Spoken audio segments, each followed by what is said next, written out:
नमस्कार प्यारे दर्शकों, आपका स्वागत है एक बार फिर से मेरे YouTube channel the truth by advocate Bikramjit Pasi. दोस्तों, जो ये पहलगाम में हुआ आज भी मन रो रहा है। हर देशवासी आज दुखी है।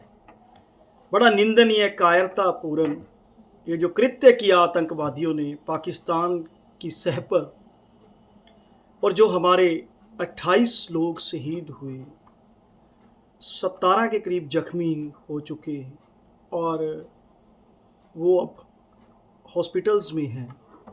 उनके परिवारों का जिनकी मौत हो गई, बहुत बुरा हाल है। ये हमारे देश के लिए एक सबक के रूप में लिया जाना चाहिए, क्योंकि ये घटनाएं बहुत हो चुकी अब इनका समूल नाश करना पड़ेगा ऐसे लोगों का जो ये आतंकवादी घटनाएं करते हैं या जो इनके पीछे हैं। इनकी तह तक जाने की ज़रूरत है। अभी तक की जो इन्वेस्टिगेशन हुई, जो सूत्र बता रहे हैं, उसके मुताबिक ये जो कृत्य किया, नरसंहार किया, ये एक लश्कर तोयबा ने एक नए नाम से आउटफिट बनाई, TRF, द रेजिस्टेंस फ्रंट। उसमें लश्कर तोयबा का ही खालिद है, सैफुल्ला कसूरी जिसको कहते हैं, जिसका नाम है, अबू मूसा का भी नाम आ रहा है। दोस्तों, समझने की बात है कि पाकिस्तान ने क्या कोई इंडिकेशन दिया था ऐसा कुछ होगा, और पाकिस्तान के लिंक क्या हैं। सबसे पहली बात, अभी कुछ दिन पहले ही पाकिस्तान के सेना अध्यक्ष आसिफ मुनीर ने कहा था कि कश्मीर हमारी जगलर वेन है, जिसको सारग भी कह देते हैं। वो एक इशारा था इन आतंकियों को कि अब सक्रिय हो जाओ। कारण है उसके पीछे, उसके कारण है कि बलूचिस्तान में पाकिस्तान बुरी तरह पिट चुका है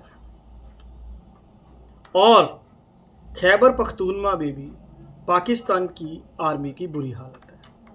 सुनने में तो यहाँ तक आया कि 10,000 पाकिस्तान आर्मी मैन पाकिस्तान की आर्मी छोड़ चुकी है। उन हारों से ध्यान भटकाने के लिए पाकिस्तान की सेना ने, आसिफ मुनीर ने, पाकिस्तान ने ये साजिश रची और अपने हथठोके 4 टेररिस्ट यहाँ पे हमले के लिए भेजे, जिनमें से पता लगा कि 2 विदेशी थे और उनके पास अमेरिकन कार्बाइन AK-47 ये मिली, पता लगा, जो मतलब सूत्र बता रहे हैं, अब तक की इन्वेस्टिगेशन बता रही है। तो इसमें एक चीज़ तो क्लियर हो जाती है कि इसके पीछे पाकिस्तान है। और एक इंडियन आर्मी ने भी कहा था कि पाकिस्तान ने अपने टेरर कैंप्स बंद नहीं किए, वो अब भी ऑपरेटिव हैं, चाहे वो POK में है चाहे पाकिस्तान में है। तो फिर इतना बड़ा फेलियर, हमारी इंटेलिजेंस कहाँ थी, क्या कर रही थी? क्या इंटेलिजेंस ने इसकी खबर नहीं दी? अगर दी तो फिर इसको सीरियसली क्यों नहीं लिया गया? जब ये बातें आ रही हैं कि पाकिस्तान का हाथ है, पाकिस्तान तैयारी कर रहा था, पाकिस्तान में आतंकी कैंप्स ऑपरेटिव हैं, TRF बन चुकी है और आसिफ मुनीर ने कहा है कि पाकिस्तान जगलर वेन है, तो उसके बाद तो बहुत मुस्तैदी की ज़रूरत थी। और एक ऐसी जगह जहां पर्यटन का केंद्र है, जहां पर्यटक जाते हैं। और एक और भी खबर आई है, मैं उसकी कोई पुष्टि नहीं करता, कि पाकिस्तान लो कॉस्ट पे ज़्यादा टेरर की बात कर रहा है। तो फिर तो सैलानी, लोकल लोग यही सॉफ्ट टारगेट हुए। तो कहाँ थी हमारी इंटेलिजेंस? क्या कर रहे थे हमारे गृह मंत्री जी? अब आप इसको ये मत कह देना कि देखो जी राजनीति की बात करो। मैं राजनीति से ऊपर उठ के बात कर रहा हूँ, मैं बात कर रहा हूँ सच्चाई की, क्योंकि मेरे चैनल का नाम है द ट्रूथ। मैं बात कर रहा हूँ उन क्वेश्चंस की, उन प्रश्नों की जिनका जवाब देश का हर नागरिक मांगता है, चाहता है। पहले भी हुआ, कितने अटैक हो चुके हैं। उड़ी हुआ, आप सबको याद होगा, कारगिल हुआ, ब्रिगेडियर सुरेंद्र सिंह ने जब बताने की कोशिश की थी तो उसको तो एक्शन ले लिया था उसके खिलाफ तो। और फिर जब कारगिल में कितना नुकसान हुआ, हमारे कितने बहादुर जवान खोने पड़े हमें, पिक्चर्स भी बनी है हमारे बहादुर जवानों के ऊपर। उसके बाद अमरनाथ हुआ, पठानकोट हुआ, पुलवामा हुआ, पार्लियामेंट हुआ, अक्षरधाम हुआ, पहले कंधार हाईजैक भी हुआ था, कश्मीरी हिंदुओं को कैसे निकाला गया। और यह भी देखने की बात है कि उस टाइम की सरकारें कौन कौन सी थी, और एक ही पार्टी की ज़्यादातर सरकार रही। पर मैं इसमें पार्टीबाजी में नहीं जाऊंगा, क्योंकि जब दूसरी पार्टी की सरकार थी तब भी ये कुछ हुआ। तो सोचने का विषय ये है कि पाकिस्तान जब लगातार हमले करता है, वो पीछे नहीं हट रहा कश्मीर के मसले से, तो हम उसका एक कंप्लीट हल क्यों नहीं निकाल देते। अब तो पाकिस्तान उलझा हुआ है, बलूचिस्तान में उलझा हुआ है, खैबर पख्तूनख्वा में उलझा हुआ है, और अगर अब भी हम कुछ ना कर पाए तो फिर कब करेंगे। जहां तक मैं समझता हूं दोस्तों, खुल के बलूचिस्तान की सपोर्ट करनी चाहिए, क्योंकि वो लोग अपनी आज़ादी के लिए लड़ रहे हैं। बड़ा अत्याचार हो रहा है बलूच लोगों पर। बलोच लोग भारत की तरफ देख रहे हैं। किस चीज़ का डर? जब पाकिस्तान खुल के हमारे सैलानी, हमारे देश के लोगों की हत्या करवाने पे पीछे नहीं हट रहा, तो हम बलूचिस्तान में क्यों सपोर्ट ना करें? करनी बनती है, उसको मुंह तोड़ जवाब देना बनता है। 2014 से 2025 तक तकरीबन 2300 के करीब आतंकी हमले हुए हैं। 700 से ज़्यादा हमारे सैनिक शहीद हो चुके हैं। 1500 से 2000 के करीब नागरिक शहीद हो चुके हैं। और यहाँ तो पर्यटन पर चोट पहुँचाई गई है। धर्म पूछ के गोलियाँ चलाई, उसका मकसद था उसका मकसद था देश के अंदर नफरत फैलाना। एक मुस्लिम युवा ने राइफल छीनी, उसने अपनी जान दे दी और कई पर्यटकों को बचाया भी है। लेकिन ये चारों जो थे, ये कौन थे फिर? तो इसलिए मैं इसको धर्म की राजनीति या राजनीति की बातें करके इसको इधर उधर नहीं करना चाहूँगा। मैं एक चीज़ पे आना चाहता हूँ कि देखा कि कश्मीर के अंदर लोग मेहनत कश होते जा रहे हैं, पर्यटन की तरफ भी बढ़ रहे हैं, तो उसके ऊपर भी हमला हो गया। कश्मीरी लोगों की रोजी रोटी पे भी हमला है ये। इसीलिए ज़्यादातर कश्मीरी भी इसका विरोध कर रहे हैं। और मैं तो ये कहूँगा, हम जो सेकुलरिज्म में विश्वास रखते हैं, हम भी डट के इसका विरोध करते हैं, क्योंकि सेकुलरिज्म सभी धर्मों के लिए है। कहीं किसी बहुगिनती पे अत्याचार हो रहा है तो वो भी निंदनीय है, अगर अल्पसंख्यक पे हो रहा है तो वो भी निंदनीय है। सेकुलरिज्म का अर्थ होता है हर कोई अपने धर्म को माने, दूसरे के धर्म की इज्जत करे, ना कि दूसरे से नफरत करे। अब मैं बात दूसरी पे आता हूं कि ये घटनाएं क्यों हो रही हैं। पहली चीज, हम हाथ भी बढ़ाते हैं, शोर भी मचाते हैं। ये दो काम नहीं करने चाहिए। पाकिस्तान से रिश्ते या तो बिल्कुल ही ख़त्म कर देने चाहिए, डिप्लोमेटिक रिश्ते भी ख़त्म कर देने चाहिए, बंद कर देना चाहिए उनका जो यहाँ पे एम्बेसी है, वापस बुला लेने चाहिए हमें अपने एम्बेसडर्स पाकिस्तान से। आँख में आँख डाल के अब एक तरफा फैसला हो जाना चाहिए। दूसरा नफरत की राजनीति नहीं, देश के हित की बात करेंगे। पूरा देश इस हमले के खिलाफ है, पूरा देश एक साथ खड़ा है। जो कोई दुखी नहीं है वो इस देश का फिर नागरिक नहीं हो सकता, क्योंकि ये अति निंदनीय है। पहले भी हमारे 35 सिख किसी पैटर्न पे मारे गए थे। इन हमलों का डट के जवाब देना पड़ेगा। हमने अपनी ईडी, अपनी सीबीआई अपने ही देश के लोगों के पीछे लगा रखी है। पूरा जोर लगा रखा है अपने ही देश में विरोधी पार्टियों के खिलाफ, और यहाँ घुसपैठिए आते हैं, हमारे लोगों को मारते हैं। क्यों नहीं अपनी पूरी एनर्जी बॉर्डर पे लगानी चाहिए? बॉर्डर से ड्रोन आते हैं, बॉर्डर से हथियार आता है, बॉर्डर से ड्रग्स आते हैं, बॉर्डर से आतंकवादी आते हैं। क्यों नहीं हमें अपनी पूरी स्ट्रेंथ वहां पे लगानी चाहिए? लगानी चाहिए, बंद करना चाहिए ये आना जो ड्रग्स का है, हथियारों का है, आतंकियों का है।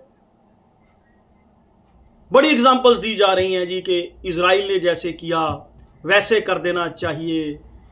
इजराइल ने हमला कर दिया, हमास का देखो क्या हाल कर दिया।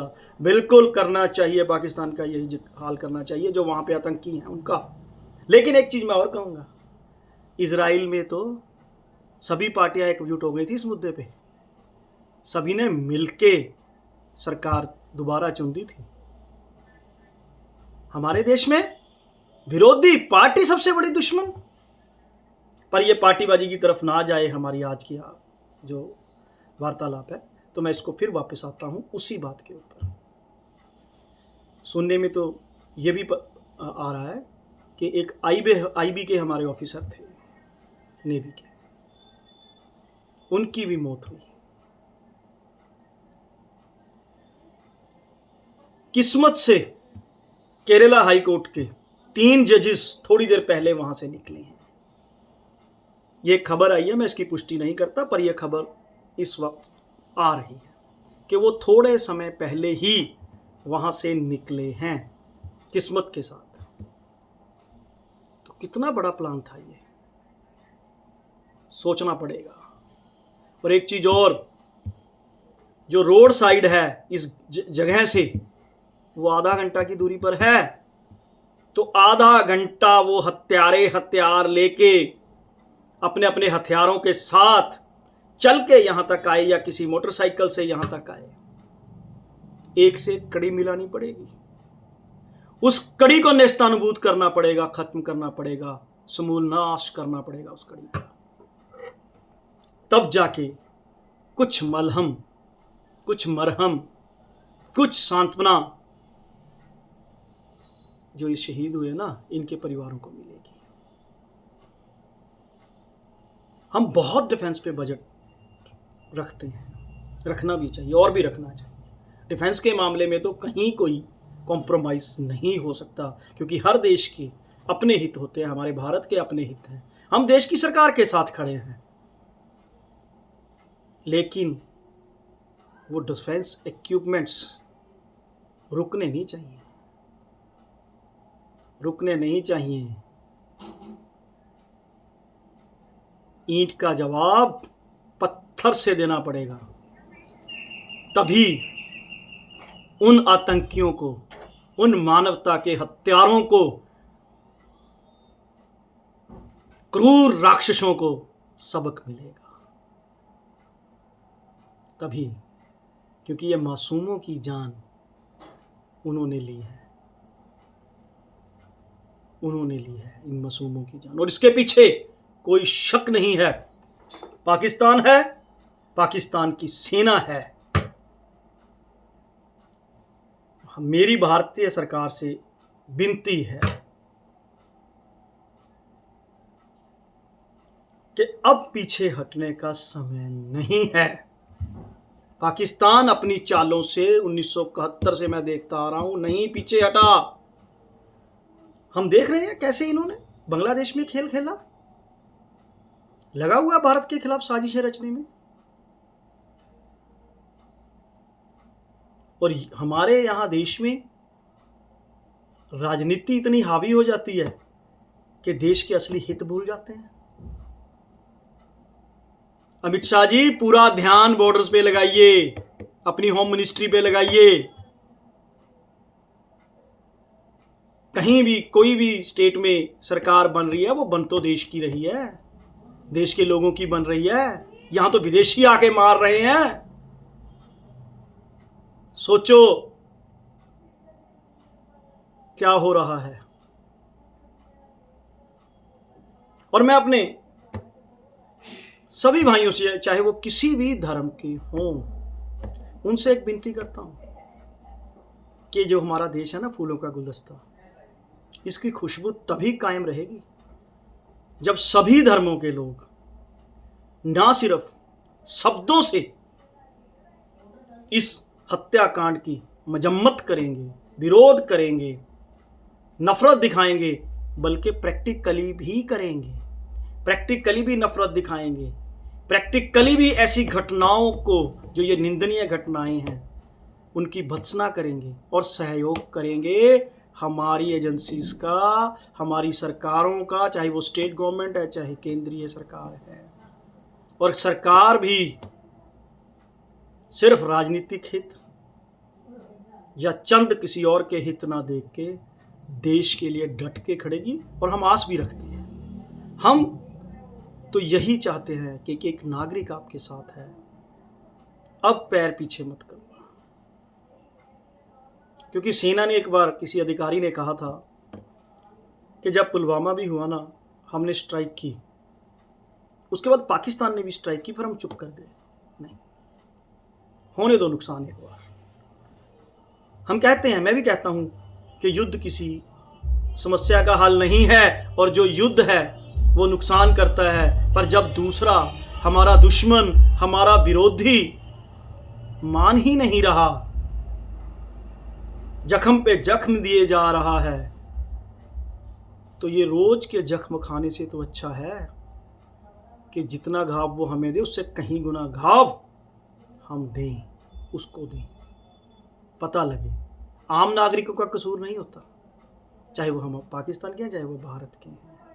ये जो बैठी होती है ना पाकिस्तान की सेना, इनकी एजेंसीज, इनको सबक सिखाने की ज़रूरत है। इनके आतंकियों को सबक सिखाने की ज़रूरत है। इनके जो लॉन्च पैड है ना आतंकियों के, उनको ख़त्म करने की ज़रूरत है। तो मैं तो यही कहूँगा, बुरा देश एकमुठ, देश चाहता है कि बस अब बहुत हो गया, अब और नहीं, अब तो सबक सिखाया जाए, अब तो सबक सिखाया जाए, इन आतंकियों को घुटनों पे लाया जाए। सांस ना ले सकें खुली हवा में ये दरिंदे, इनकी हस्ती को मिटाया जाए, इनकी हस्ती को मिटाया जाए।